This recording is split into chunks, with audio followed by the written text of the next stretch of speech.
Dans cette conférence, nous finissons d'apprendre comment gérer les autres options de paramètres dans Shopify. Après MetaFields, nous pouvons cliquer sur l'option Fichier.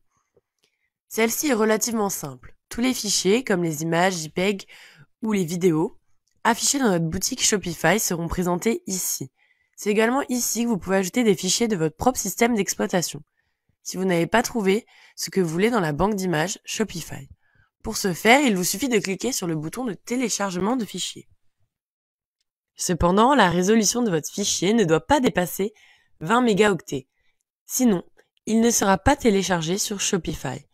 Si vous avez une image dépassant cette taille et que vous voulez quand même l'utiliser, vous pouvez bien sûr utiliser un logiciel de compression pour diminuer la taille du fichier sans affecter sa résolution.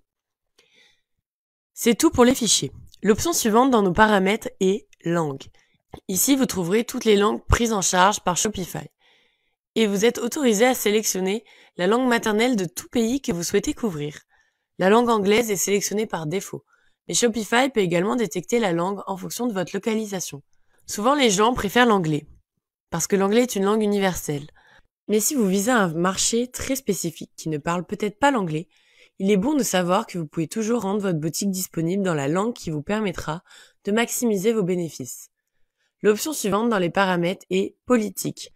Si vous souhaitez créer une politique pour un client, comme une politique de retour, une politique d'expédition, une politique de remboursement, des conditions de service ou une politique de confidentialité, vous pouvez le faire ici. Il est de votre responsabilité de les rediriger et chaque client aura accès aux politiques de votre magasin, alors définissez-les judicieusement. La politique d'expédition couvre les conditions des expéditions liées au client afin d'éviter les problèmes à l'avenir.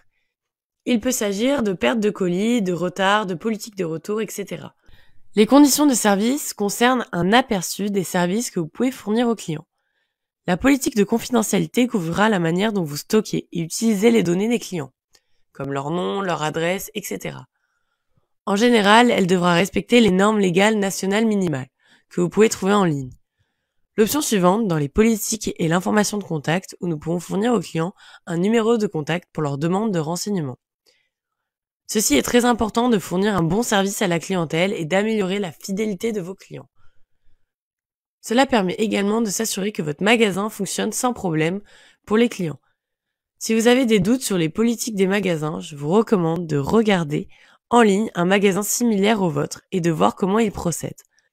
En général, leur politique couvre tout ce dont vous devez couvrir, ce qui permet une bonne source d'inspiration. Bon, j'en ai assez des questions juridiques ennuyeuses, passons à autre chose.